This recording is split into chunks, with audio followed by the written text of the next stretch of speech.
Hey guys, how you doing? Welcome to the Plaid Spot. So today I have my Philodendron Tortum. Yeah, she's really kind of wild and weird, but I love her anyway. If you like this type of content, stick around.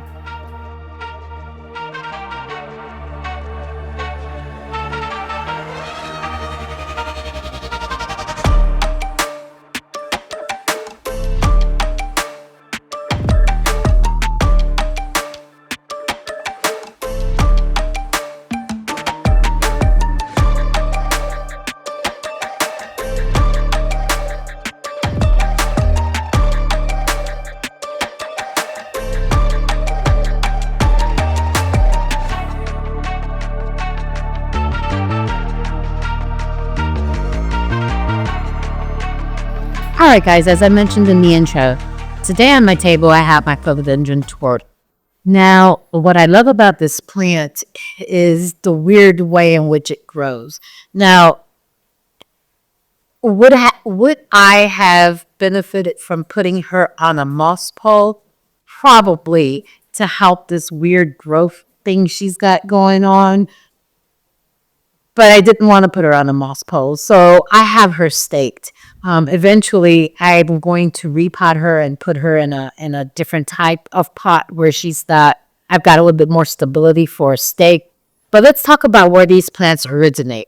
These plants grow in the rainforest in Central South America. So they climb up trees, which is evident in the way she's growing.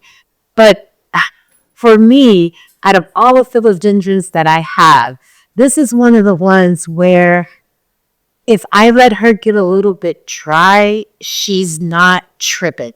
She's a trooper. So I find myself watering this plant maybe once every, I don't know, 7 to 10 days. And for the eagle eye people among you, she is in the self-watering pot. Now, we talk about, phytos being prone to root rot. This one seems to like being in this pot. Now, granted, I don't keep the water. Now, be careful how I lift her. She tilts. I don't keep the reservoir filled all the way to the top, and she is in soil. Yeah, I've got to do something about that stake. So the reservoir is usually only till about here. When I water her, it only stays till about this part. And when I feel top of the soil dry, then I water her again.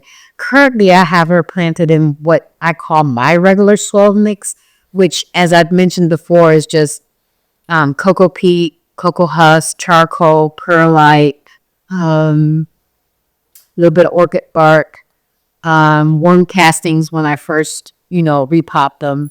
And that's about it. Now, when I got this tortum, she was very small little plant. She actually fit on the shelves over here. And as you can see, she doesn't anymore. So I've had this one since May of 2023. So she's been with me for about 2 years. What I found is that this one, I would say she's growing in low light because she actually lives way over here on top of this cabinet in this corner.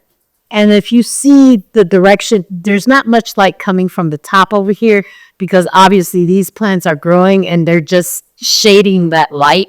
She gets some ambient light from this light that's coming this way and maybe a hint of light from the cabinet itself.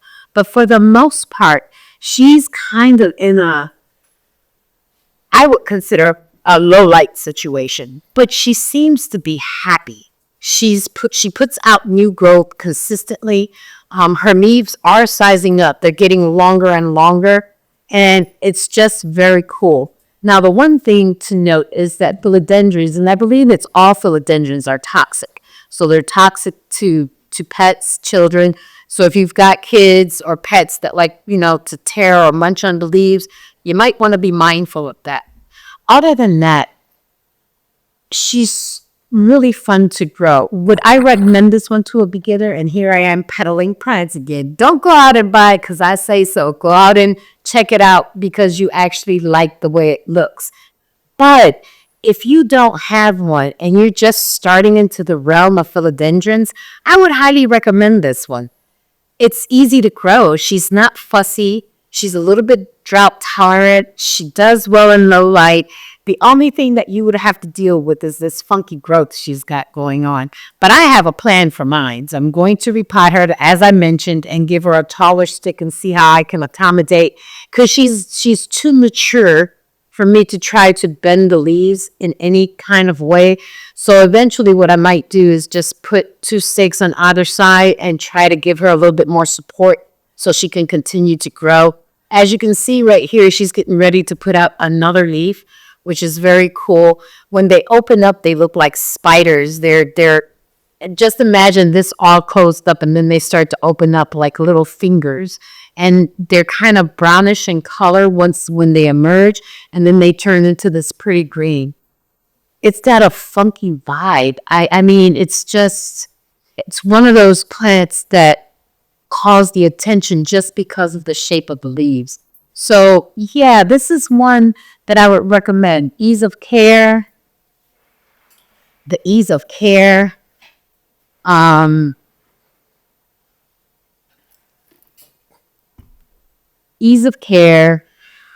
lighting conditions. I think she could be acclimated to several different lighting conditions.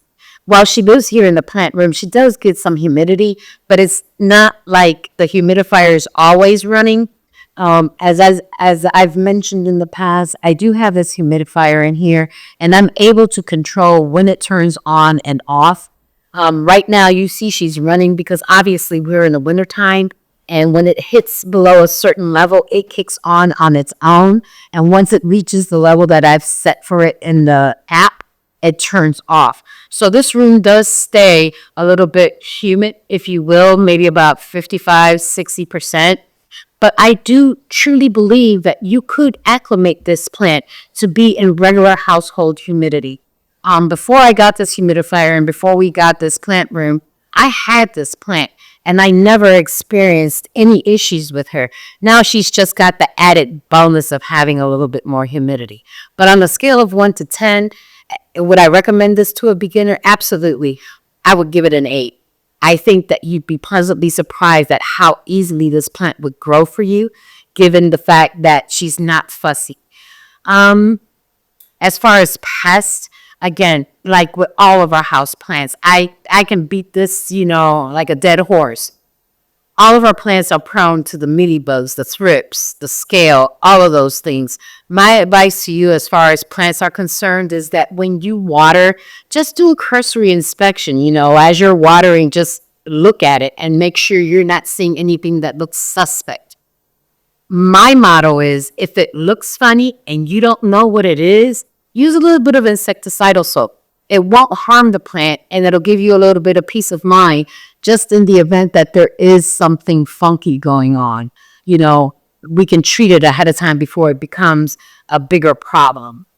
Other than that, guys, this is, I would say, a whimsical plant that will add a little bit of charm to your plant room or to your area.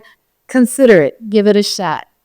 If you're growing this, let me know. How are you growing yours? Do you have it on a mouse pole? Are you going it all crazy like mine? That's all over the place. Let me know. Again, if you've got a picture, send it to me on Instagram or, Facebook. You can find me. Just look for just the plant room. Same name, same person. Guys, love chatting with you. I hope you enjoyed my silly little tortum plant. And if you like this type of content, don't forget to like, subscribe, and hit that notification bell. Talk to you real soon. Bye.